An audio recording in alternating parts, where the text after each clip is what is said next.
once a month, I always get an email from somebody who wants to be cute or a tweet or something. And they're like, hey, something, they at least they didn't abandon their daughter, Let me tell you something. There was not every decision I've made since I was a kid was based on one thing. When I was about 11, I used to hang out at this guy's house. And one day he said, remember, you always want to walk out on your feet, then crawl out on your knees. I knew exactly what he meant by that at the age of 11, and it stuck with me. And one of the first things I quit was basketball when I was in love with it. I was in love with it, blah, blah, blah, blah. But freshman, he didn't start me, and I got turned around, and blah, blah, blah, blah. I got a lung infection, and yes, I got a bad taste in my mouth, and I quit. Do I regret quitting today? Yes, I did. But before I quit, I was also very honest with myself. I took a look around on my family tree, and there was nobody really over fucking 6'2" in my tree. I wasn't the fastest guy in the world. I could jump 40 inches and grab fucking rebounds like a motherfucker. But I knew this was going to be a hard uphill battle that at that age I wasn't prepared to fight, and I didn't really want to go through the disappointment. So I continued to play basketball. I just didn't play it at a high school level. Okay? I quit 1,000 jobs. Every job wasn't good. Thank God I found comedy, blah, blah, blah, blah, blah. And then I had another situation pop into my life. Like I told you last week, I got married, divorced. It was a very big mistake because a lot of people that didn't have to get hurt got hurt by our actions. When I went back to New York in 93 to regroup. Again, like I told you guys, this is a life of regrouping. I had lost everything in the divorce. I was living with a friend of mine. I had my own bedroom.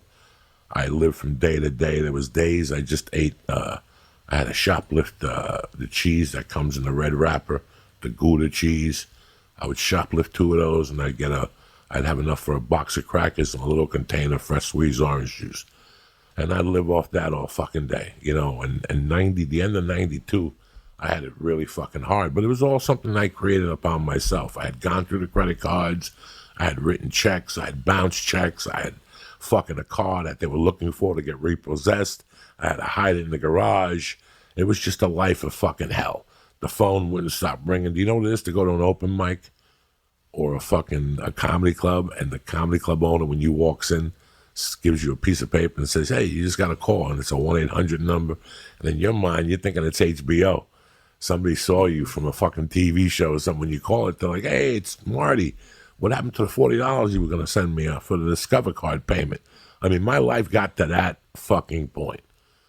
So, and my wife and I were not agreeing on things at the time, and the boyfriend was getting involved, and I said, you know what, let me just take a breather. When you want to take a breather in your life, you go right back to your home, you walk the streets you grew up in, and it brings you back. It gets your compass centered. Sometimes you have to get your compass centered. So I went back there and I got my compass centered. I kept doing comedy, and I learned one thing, that in New York, the open mic world is a fucking jungle. Colorado, now that I had been on the Colorado scene and the New York scene, Colorado, I was getting a lot more action in Colorado. It was a lot better level of work. Yeah, I could do 3 open mics in one night, but what good is it if it's for a room full of comics? In Colorado, I was doing 1 show a night, but it was for a real audience. And I was at the 3rd-year level, so it was a big difference going from this point to this point. After I regrouped in New York, I put a little money away. I did a little drug heist with my man D. Rago, God bless his soul, and that gave me a little bit of cash to go back to Colorado with the intention of getting an attorney, fighting for my daughter, and doing comedy. That was the plan. And the plan was to stay in Colorado. I was not looking to be famous. I was not looking to be George Carlin or any of the hot comics in that day, Jackie Flynn or nothing like that. I just wanted to be a comic, make a living, live from city to city, do triple runs for the rest of my life, because I never thought I would be that good to be at that level. I was very, that's the attitude I went back home to Denver with. Did you go to Denver just because of your daughter? Did you think about going other places? No, I went to Denver because I wanted to be a father. And I went back to Denver because I knew that when I went back to Denver, first of all, I didn't have to kill myself as hard to make a living, like the living I was making in New York. There was a lot of movement in my life. And again, going back to New York and addictions, New York, the addiction was fed on every block. It was too easy to get anything. I get anything at any time. That's not good for me. I knew that wasn't good or healthy. Was I going to miss it? Fuck yeah. But in Colorado, you had to work a little harder. But that wasn't the decision in that. The main decision was to go back and be a father. First off, I prayed to God that she had cooled down a little bit. That this 7 to 8 month window had given her a chance to step back and look at this for what it was. That maybe this guy just needs a chance. But no, as soon as I got back, we started, and the little money I put away, instead of it going to furniture and clothes, it went to an attorney's retainer. And for the next 5, 12, and 3, for the next 18 months, I lived in a state of fucking horror, anger, confusion, and shock. Not to mention, I'm an open micer. I didn't quit because I was going through all this shit with her and my ex-wife. I just kept doing comedy. I knew that the more comedy I did, the closer I get to my goal. My goal was to become a functioning human being. Never mind the coke. That was fine. I had accepted the addiction. I just wanted to be a human being that worked, paid his bills. I wasn't looking for much money. I kept my nut low every month. I finally learned the value of keeping your nut low when I got divorced. I didn't have a car payment. I had a pager. I had a fucking $400 apartment in Boulder. I mean, my nut was basically $800 a month, $900 a month. I could fucking find $900 a month. That's my gift. I could find $900 a month. So I started doing well financially. What's well, Joey? Well was $3,000 a month. That was, hustling, selling drugs, selling cars, and a little bit of comedy. Picking up a 5 here, a 10 here, a 30 here. So this whole time, I'm making fucking strides in my comedy life.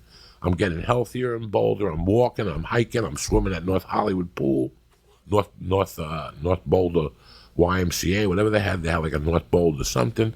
I'm doing everything in my life to cover the spread, but what kept getting worse was my relationship with my ex-wife and my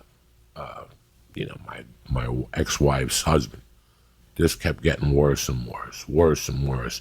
And it would get good for a month, and then it would go downhill. Listen, it was putting a big fucking stress on me. It was putting a big stress on her. But the person that was getting stressed out by this the most was my daughter, Jacqueline. It's so funny now in hindsight. My daughter has girlfriends. She's 6 years old. She's in the first grade. And one of her girlfriends, her parents went through a divorce. You could see it in the kid. The kid is walking around angry, heartbroken, throws fits. It's horrible, but it's not her fault. She's in the middle of a divorce that's messy. They yell at each other, they curse at each other, they don't talk to each other. So this leaks down into your child. I started to notice that a little bit. Now there's another side of the story.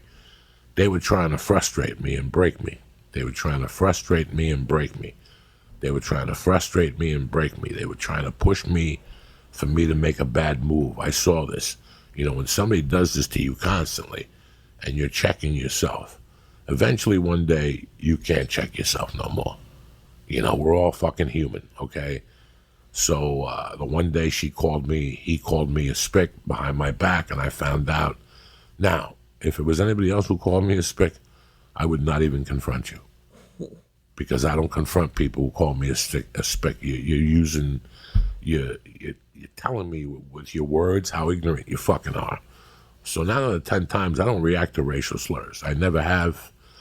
First of all, they said it so much in Jersey, I just got fucking used to it. But that was an excuse for me to light this motherfucker up.